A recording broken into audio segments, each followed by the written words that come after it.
You got hoodie, is that right? That's you who you're shooting at? No. Alright, now back it up again. The whole world never say that when they egging on the beat. When everybody put on a song, everybody egging out, nobody don't be saying that. We feel like that right now. Well, since our last interview, Justin Johnson, aka Straight Drop, got sentenced to life in prison for the murder of young Dolph. Yeah. And in fact, I think they gave him another 50 years. Did you know Big Juke? Yeah, Juke was my boy. Oh, that was your friend? Yeah, that was my boy. Well, in the trial, in the Justin Johnson Straight Drop trial, they say that Juke had a 100K hit on Dolph. How did you feel when Straight Drop got sentenced to the murder? I don't feel no type of way. I don't put myself in that like that. I kill myself. That's one of the dudes who met up with young Dolph, straight up admitting to the unaliving on tape. And he's still got more to spill. He's even talking about Yo Gotti's role in the whole setup and hinting there's a bigger list behind the scenes. Of course, the streets are heated about him talking. And now he gotta move like every corner could be his last. Let's break into the slangs that shook the whole city and the beef that lit the fuse. Memphis, Tennessee doesn't play when it comes to loyalty and realness. But even in a city that's used to heavy tension, nothing ever rocked the block like what happened that November day in 2021. Straight Drop only got $800 for that hit. Can you imagine killing somebody and your reward is a PlayStation and maybe a game or two? You don't know if that's true or not. It's a messed up situation. It's a messed up situation. And the fact that both, people were getting killed on both sides. There was other shootings and murders that were happening, man. But when it's egging on, it's all fun and games. When everybody promoting the beef against other rappers, they love it. That's the song you'll go watch, go listen to before you listen to his whole album. This wasn't a small-time drama. This was the kind of moment that made everybody stop and say, what just happened? We're talking about the cold-blooded takedown of one of the realest to ever represent the South, young Dolph. And this wasn't some reckless beef that spun out of control. This was a situation so serious that the whole hood was whispering, the whole city was hurting, and the entire hip-hop world was left stuck on one huge question. How did things ever get this deep? On November 17, 2021, 36-year-old rapper Adolph Robert Thornton Jr., better known as Young Dolph, was taken out in the middle of the day at Makita's Homemade Butter Cookies, a spot he always pulled up to for his go-to treats. This wasn't some sneaky late-night setup or some backstreet ambush. This was broad daylight, out in the open, with zero fear about who might witness it or what heat it might bring. Dolph wasn't just another artist climbing the ladder. He was a full-blown Memphis icon, a self-made boss who built his paper route empire from scratch without ever folding to anybody's pressure. Shit, them people slanging iron, like, people hurt for that shit, so that's why I hate that rap beef. I hate it, bro, I hate it. I ain't never seen nothing good come from it, never. You know how many people miss Dolph and miss Big Juke? It fed a lot of people, but we just, we is on the outside looking in, we just think about that shit a couple days and whatever else on social media after that, but they families, they children, they brothers and they cousins, them people hurt for that.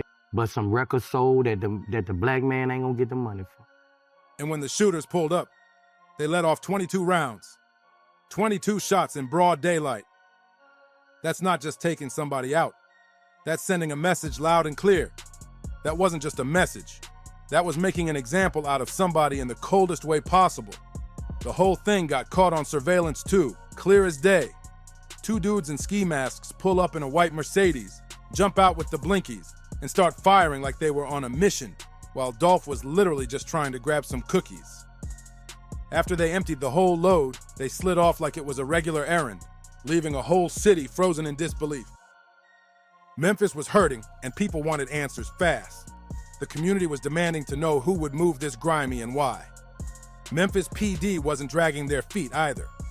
Within months, they had 4 names on paperwork and charges ready to go. Justin Straight Drop Johnson and Cornelius Smith were tagged as the shooters, the ones who actually pulled the trigger that day. Then you had Hernandez Govon, who the feds pointed to as the mastermind, the one they say lined everything up, and Jamarcus Johnson, Justin's half-brother, who was accused of helping the shooters lay low and scoop up the payout for the hit. Things were starting to shift legally, arrests were rolling in, but anybody with street sense could tell this wasn't the full cast involved. Somebody with power wanted young Dolph gone, and the whole city was pressed on one question. Who gave these dudes the push to move like this? To understand what really lined up those bullets, you gotta rewind and look at one of the dirtiest, longest-running Memphis rap beefs ever. Young Dolph versus Yo Gotti. This wasn't no little social media jab fest or a couple sneaky disses in songs. This beef was raw and personal, stretching years deep with crews involved, labels clashing, shots fired, and a trail of violence that touched some of the most respected names in the city. This was the kind of friction that came with real-life street fallout. This was the kind of beef where both sides were ready to move at any second, and the tension in the air was so thick you could slice it with a plastic knife. Anytime their names got mentioned together, the whole room shifted. This drama didn't start overnight either. It traced all the way back to around 2014, when young Dolph was rising up with that hard grind independent movement. Yo Gotti, real name Mario Mims, was already a certified name in Memphis with his CMG label, and word is he tried to bring Dolph under his wing. On paper, it looked like a clean business play, the established kingpin signing a hungry up-and-coming star. But Dolph wasn't going for none of it. He had his own blueprint, his own paper route empire he was building, and he wasn't trying to be another artist taking orders in somebody else's structure. Dolph wanted full control, full ownership, and full respect. That real boss mentality. And even though plenty of folks respected that stance, it definitely rubbed some people the wrong way. Apparently, Yo Gotti didn't take that rejection lightly. According to Dolph, Gotti went from showing big love to acting like a straight-up rival overnight. Back in 2016, Dolph even hopped on Twitter and said, "Bra went from being my #1 fan and wanting to sign me to being my biggest hater." That one line said everything. Dolph felt like the dude who used to hype him up suddenly switched lanes and started acting funny the moment he realized Dolph wouldn't fall in line. And in the streets, when someone flips on you over pride in business, things can get ugly real fast. The beef didn't stay subtle either. The shots and the music came quick and heavy. In 2016, Dolph dropped his album, King of Memphis, a direct shot at Gotti's long-held title in the city. That alone had folks buzzing. But the real explosion came in 2017 when Dolph unleashed Play with Yo Bien, a track that went right at Gotti's neck and didn't hold back nothing. That record had the whole city stirred up, and everyone knew the feud had officially crossed into dangerous territory. Dolph wasn't just throwing regular shots, he went straight for Yo Gotti's pride in the worst way possible. He claimed he had been involved with the mother of Gotti's child. He put a Gotti lookalike in the music video getting clowned, and the cover art even showed missed calls from Yo Gotti baby mama plastered across the screen. That's the kind of disrespect that street culture does not let slide. That's the level where dudes don't want to rap back. They want to respond in real time, in the real world. And when both sides have ties to heavy hitters and access to people willing to move on command, disrespect like that can get fatal quick. That's exactly when things shifted from rap beef to real street warfare. Because in Memphis, a city built on neighborhood loyalty, deep gang ties, and territorial pride, a public diss ain't just entertainment. It doesn't stay on Spotify, YouTube, or Twitter. It echoes through neighborhoods, crews, and alliances, stirring up egos and pushing buttons you can't unpress. When you embarrass someone who's connected, when you poke at a reputation people spent years building, the clock starts ticking. Sooner or later, somebody wants to settle things the street way. And sadly, that's exactly what played out, not once, but multiple times. The first major situation hit in February 2017 during CIAA weekend in Charlotte, North Carolina. On February 25th, Dolph's bulletproof truck got lit up with over 100 shots. Yes, over 100. That wasn't random. That was a hit, plain and simple. Whoever ordered that move wanted Dolph gone. No hesitation. The only reason Dolph walked away untouched was because he was smart enough to ride in a fully armored vehicle. Otherwise, it would have been a wrap right there. But the madness didn't stop. Just 7 months later, September 2017, Dolph got hit again. This time in Los Angeles outside the Loews Hollywood Hotel. He was shot multiple times and rushed into critical condition fighting for his life. For a minute, everyone thought this was it. Reports even mentioned Yo Gotti as a person of interest at first since he happened to be staying at the same hotel. But LAPD later confirmed he wasn't a suspect. Instead, one of Gotti's associates, Corey McClendon, got arrested for attempted unaliving. But just like the Charlotte situation, he beat the case too. And after all that chaos, it was clear. The third round was the one nobody saw coming. It all came crashing together. The trial, the snitching, and the wild allegations that had the whole city buzzing. When Justin Straight Drop Johnson's trial finally started in September 2024, almost 3 years after young Dolph was taken out, every single person tied to the streets in Memphis had their eyes glued to that courtroom. This wasn't some small-time case where a nobody got caught up. This was the kind of trial that could shake the whole rap scene and possibly drag some powerful names into the light. Johnson was hit with first-degree homicide, conspiracy to commit first-degree homicide, and being a felon caught with a firearm. The type of charges that have you staring down the rest of your life behind steel doors. The prosecution, led by Shelby County Assistant District Attorney Paul Hagerman, came in loaded with evidence. They pulled out the surveillance footage, showing 2 masked shooters jumping out of that white Mercedes and letting off rounds while Dolph was inside the cookie shop. They had phone records placing Johnson and the other suspects right near the scene when everything went down. They had ballistics tying the weapon straight to the shooters. But the real bomb, the thing that crushed Johnson's chances, was the testimony from his own co-defendant, Cornelius Smith, who decided to flip and cooperate for a shot at a lighter sentence. Smith's testimony was straight nuclear. When he started talking, the whole courtroom shifted. He didn't just admit he was one of the shooters. He started naming names and claiming this hit went way above some small street beef. According to his sworn testimony, this wasn't random at all. Smith said the hit on young Dolph was ordered by none other than Anthony Big Jook Mims, who just happens to be Yo Gotti's older brother and a major figure in the CMG movement. Smith claimed Big Jook dropped a $100,000 bag on Dolph's head. 100 bands to take out one of the biggest stars Memphis ever produced. And according to Smith's version of what went down, this wasn't some street-level grudge.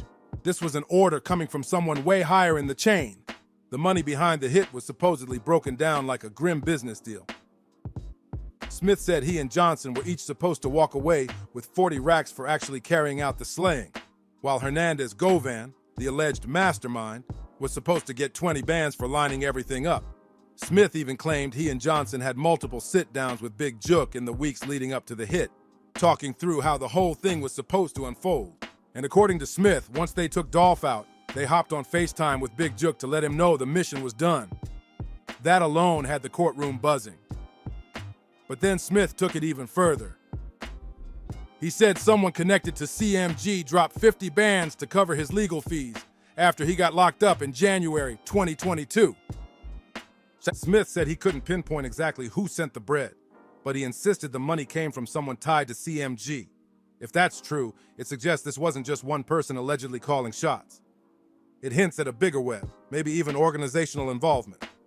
And if a label or someone close to it really tried to protect the guys accused of doing the hit, that opens the door to serious accusations. The type that could reach way beyond street-level dudes. But Justin Johnson's lawyer, Luke Evans, came out swinging hard. He went straight at Smith's credibility, saying Smith was twisting the story or flat out lying to score himself a sweeter deal.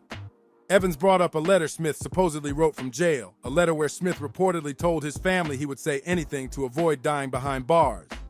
If that letter is real, it cuts Smith's credibility off at the knees and makes every word he said look shaky. Evans also pointed out huge inconsistencies in Smith's claims, especially the money. Smith testified he was promised 40 grand, but admitted he only received $800 total, $500 up front and another $300 later. That's a long way from the bag he claimed he was supposed to get. Even with all the contradictions and questionable details, the jury still ran with the prosecution's version. And on September 26, 2024, Justin Johnson got hit with guilty verdicts across the board. First-degree homicide, conspiracy to commit first-degree homicide, and being a felon caught with a weapon. The verdict came down after the jury went through everything. The surveillance clips, the phone data, and yeah, even Cornelius Smith's shaky testimony. And despite all the holes and questionable parts, Justin Johnson still got slammed with a life sentence. In Memphis, that means he has to sit at least 51 years before he can even think about daylight again. He's around 30 right now, so if he somehow survives the whole stretch, he'd be pushing 81 by the time he walks out. But even though Johnson's conviction gave young Dolph's family and fans a moment of relief, it also opened a whole new wave of questions about who else might have been tied into this situation. Because if Smith was telling the truth about Big Jook, and clearly the jury believed enough of his story to help convict Johnson, then everyone's asking the same thing. Who else knew? Who else played a part? And the biggest question floating around Memphis: did Yo Gotti himself know anything about what his brother was allegedly planning? Or was he totally out the loop? There's zero public evidence linking Yo Gotti to approving or ordering anything. All the accusations and claims point strictly at Big Jook, not Gotti. But here's the detail that got everyone whispering. Big Jook wasn't some random dude. He was Yo Gotti's blood brother and heavily involved in CMG's business moves. Then things got even wilder when Big Jook himself was slayed in Memphis in January 2024, months before these allegations about him surfaced in open court. He was shot outside a Memphis restaurant during a gathering after a funeral, and nobody's been arrested for it to this day. People in the streets started speculating that it might have been retaliation for young Dolph's passing. Maybe even people connected to Paper Route Empire getting payback. But there's no confirmed proof of that at all. It's just word-of-mouth talk floating around the city. There's no solid proof behind those rumors, but the timing of Big Jook's passing is wild, because it means he never got a chance to answer any of Smith's claims. He never got to speak on whether he really put up that $100,000 bounty on Dolph, never got to defend himself, never got to clear his name, or expose who else might have been tied in if the story really went deeper. His passing basically shut down the person who could have been a key voice in figuring out the full picture. Another major name in this whole situation is Hernandez Govan, the man prosecutors said was the mastermind who lined up and coordinated the whole hit. Govan pleaded not guilty and ended up getting found not guilty in August 2025. People said he had strong ties to both Yo Gotti and Big Jook, with old posts and photos floating around showing him moving inside the CMG circle. But just like with Gotti, there's no public evidence linking Govan directly to Yo Gotti when it comes to the actual unaliving plot. The claims mainly focus on his relationship with Big Jook. Word is, Govan even turned down a plea deal and decided to fight the case straight up, sticking to his innocence and letting a jury decide his fate. That move alone had folks paying attention. Then you got the fourth defendant, Jamarcus Johnson, Justin Johnson's half-brother. He took a plea deal back in June 2023 and admitted to being an accessory. He told prosecutors he helped the shooters escape after the unaliving and helped handle the payment. His testimony even mentioned text messages where Smith was asking about Big Jook, which lines up with parts of Smith's story about Big Jook's alleged involvement. But just like with Smith, you gotta keep in mind Jamarcus is cooperating too. He's trying to shave down his sentence, so everything he says comes with a grain of salt, since he's got reasons to give prosecutors exactly what they want to hear.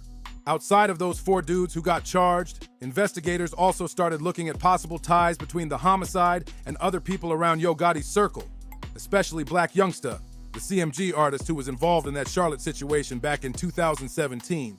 Back in early 2022, right after Johnson and Smith got picked up, word spread that they had hired Art Horn, the same lawyer who had previously represented both Yo Gotti and Black Youngsta.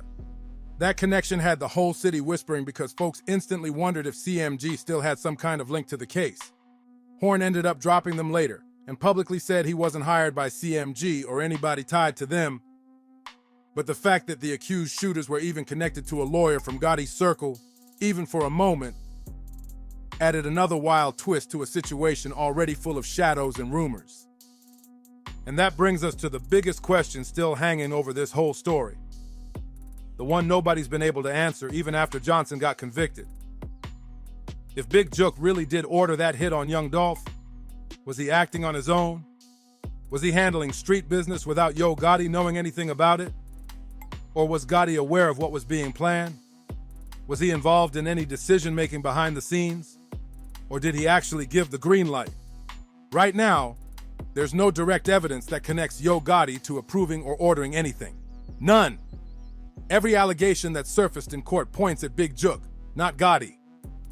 But because Big Jook got slayed before he could be questioned, before he could defend himself or reveal whether anybody else had a hand in the situation, the truth might be something we never get to hear in full. his passing locked away answers that could have changed everything. Another major loose end is Cornelius Smith's claim that somebody tied to CMG dropped 50 bands on his legal fees. He testified under oath that the money came from someone in that circle. And if that's true, it suggests involvement that goes way deeper than one man allegedly calling a hit. If a whole organization, or even people around it, were willing to throw that kind of money into protecting someone accused of unaliving young Dolph, it raises some heavy questions. It could imply direct involvement in the plot, or at the very least, an organized effort to protect the ones who carried it out and keep them from flipping on anyone above them. But the details around that payment are messy, unclear, and lacking concrete proof.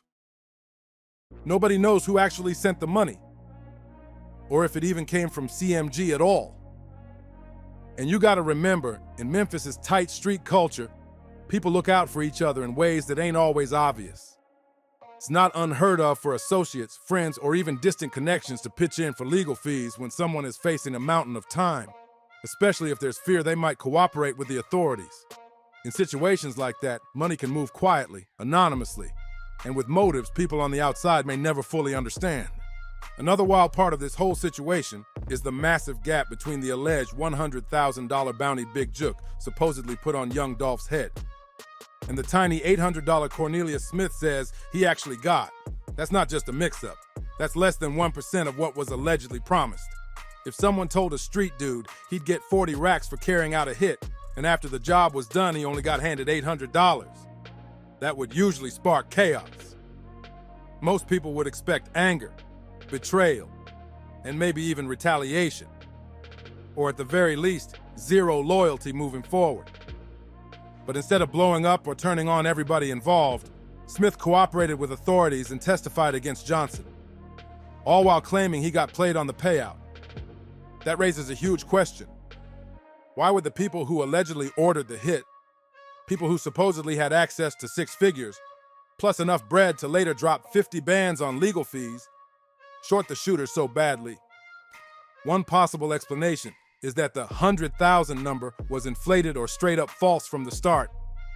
Another option is that maybe the full payment really was supposed to happen, but never got delivered because Big Jook died 2 years after the homicide, leaving everything unfinished. There's also the possibility that the people behind it didn't want to move that kind of money around, because dropping the full bag might have created a paper trail that could expose who was financing the whole operation. Whatever the real reason is, Smith getting only $800 for such a high-profile unaliving makes the whole narrative shaky. It doesn't match the idea of a polished, well-funded hit orchestrated by a powerful figure and a big music operation. If this was truly a CMG-connected situation, with $100,000 ready for the hit and $50,000 ready for lawyers, the whole thing would have been way more organized. The shooters would have been properly paid, the details would have been cleaner, and the money flow would have made way more sense. But instead, what we see looks sloppy and underfunded, almost amateur. That messy execution raises real questions about whether Big Jook or anybody tied to CMG had involvement as deep or official as Smith's testimony makes it sound. Big Jook got taken out right outside a Memphis restaurant during a repast, a gathering after a funeral. And reports say his own mother was there and had to watch her son lose his life. Another person got hit in the same shooting. And even though police put up a $4,000 reward for info, nobody's been arrested. The whole case is still sitting cold with zero answers. And because his passing came just 2 years after young Dolph was slayed, right when rumors about Big Jook's alleged role in that hit were already floating heavy through the streets, a lot of people started whispering that this might have been street justice. Folks speculated that someone connected to young Dolph or Paper Route Empire could have been involved. But again, there's no confirmed proof of that. Just the streets talking. What Big Jook's passing did accomplish, though, was wipe out the one person who could have cleared the air or exposed who really knew what about Dolph's homicide. If Big Jook actually ordered the hit, then he would have been the one who knew whether anybody above him approved it, or if he was moving solo. Did he talk about it with Yo Gotti? Did he loop in anybody else from CMG's leadership? Or was he acting on his own? Maybe trying to protect his brother's brand or remove someone he saw as a threat and a loud rival? We'll never get those answers now, because Big Jook is gone and whatever truth he was holding left with him. His passing shut the door on what could have been the biggest key to cracking the whole conspiracy and figuring out who really holds responsibility for young Dolph's homicide. This whole situation forces a bigger question, one that hits way beyond just Dolph or CMG. It shines a light on the fatal crossroads where rap culture, street pride, and hood politics overlap. Hip-hop and its fans have always had a complicated relationship with beef. On one side, competition is in the DNA of the culture. Going bar for bar, trying to prove who's the best, dropping diss tracks, standing tall on your name. That energy has created some of the most iconic moments the genre's ever seen. But when those beefs involve artists who are also tied to real street life, people with actual crews, actual rivals, and real-world conflicts, things can turn badly fast. It stops being just music. It stops being entertainment. And the consequences hit harder than any track ever could. The line between entertainment and real violence gets way too blurry in situations like this.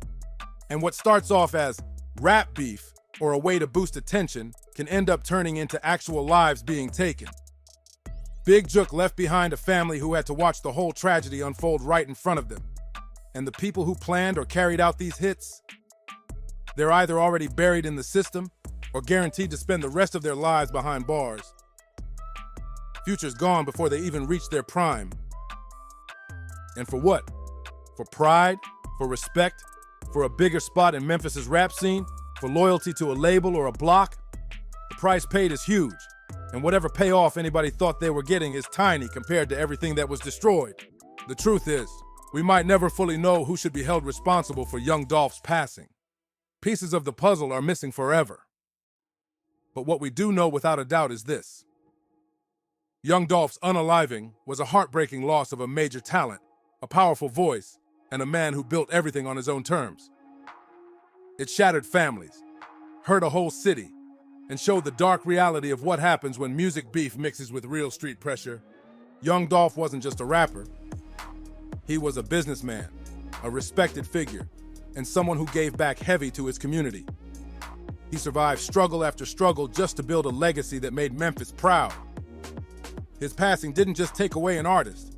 It took away a leader, a father, and a cultural force who meant everything to the people who loved him.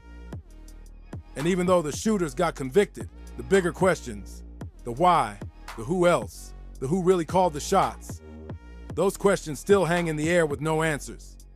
Drop your thoughts below, hit the like button, share this with somebody who needs to hear it, subscribe for more deep dives, and I'll catch you on the next one.